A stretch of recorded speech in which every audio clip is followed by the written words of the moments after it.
আপোনাৰ লগত এনেকুৱা নহওক তথাপি হঠাৎ যদি আপোনাৰ মোবাইলটো চুৰি হৈ যায় বা হেৰাই যায় বা একেবাৰে বেয়া হৈ যায় তেতিয়া আপুনি কৰিব কি আপোনাৰ কিছুমান বস্তু জনা তেতিয়া প্ৰয়োজন হ'ব চাওক মোবাইলটো পোৱা নোপোৱা সেইটো বাৰু বেলেগ কথা কিন্তু মোবাইলত আপোনাৰ যোনবোৰ দৰকাৰী বস্তু আছিল সেইবোৰটো আপুনি পাব লাগিব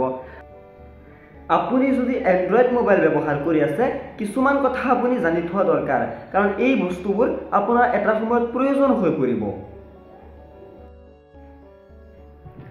চাওক আপুনি আপোনাৰ এই মোবাইলটোৰ বিষয়ে বেলেগ একো জানক বা নাজানক আপুনি আপোনাৰ জিমেইলৰ পাছৱৰ্ডটো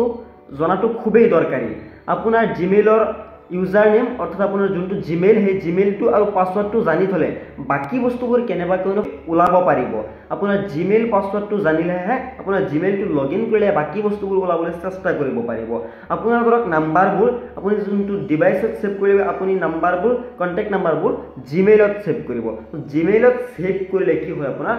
হঠাৎ আপোনাৰ ধৰক একেবাৰে সিমটোৰ সৈতে মোবাইলটো হেৰাই গ'ল আপুনি সেই একেখন নম্বৰতে সিমটো আকৌ ওলাই ল'ব সিমটো ওলাই লোৱাৰ পিছত আপুনি যেতিয়া জিমেইলটো খুলিব পাছৱৰ্ডটো জনা থাকিলে জিমেইলটো আপুনি খুলিব সেই জিমেইলটো খোলাৰ পিছত আপুনি যদি নাম্বাৰবোৰ জিমেইলত সেভ কৰিছিলে তেতিয়া আপুনি আপোনাৰ নাম্বাৰবোৰ পাই যাব আৰু আপোনাৰ গ্যালাৰীৰ ফটোবোৰ সব গ্যালাৰীৰ ফটোবোৰৰ লগত মানুহৰ হাজাৰ হাজাৰ স্মৃতি জড়িত হৈ থাকে কাৰণ মানুহৰ আজিকালি বেছিভাগ বস্তুৱে গ্যালাৰীত থৈ দিয়ে স্মৃতি হিচাপে ফটো হওক বা কিবা ডকুমেন্টছত থৈ দিয়ে তো সেইবোৰ আপুনি আকৌ ঘূৰাই পাবলৈ হলে এইবোৰ আপুনি গুগল ড্ৰাইভত ফটোবোৰ সেভ কৰি থওক তো আপোনাৰ প্ৰথম কথা হ'ল আপুনি জিমেইলটো জানিব লাগিব আৰু জিমেইলৰ পাছৱৰ্ডটো জানিব লাগিব তাৰ পিছত আপুনি যোনবোৰ ইনষ্টাগ্ৰাম চলাই আছে ইনষ্টাগ্ৰামৰ পাছৱৰ্ডটো জানি থব আপোনাৰ ফেসবুকৰ পাছৱৰ্ড ইউটিউব চেনেল খুলিলে হেতু কোনটো আপুনি জিমেইল দি লগইন কৰিছিলে সেইবোৰ ৰিকভাৰি ইমেইল সেইবোৰ আপুনি জানি থব সেইবোৰ জানিলেহে আপুনি আপোনাৰ সেই বস্তুবোৰ বিচাৰি উলিয়াব পাৰিব কাৰণ আজিকালি মানুহ এজনৰ মোবাইলটোতে সব বস্তু থাকে একচুয়ালি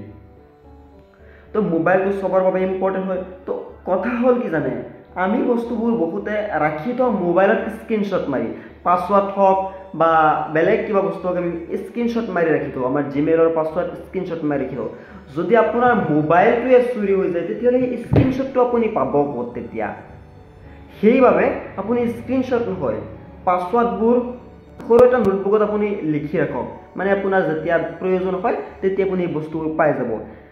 বা আপোনাৰ যোনবোৰ একেবাৰে বেছি ইম্পৰ্টেন্ট নাম্বাৰ সেই দুই এটা নাম্বাৰো আপুনি লিখি ৰাখিব লাগে এটা নোটবুকত সৰুকৈ এটা নোটবুকত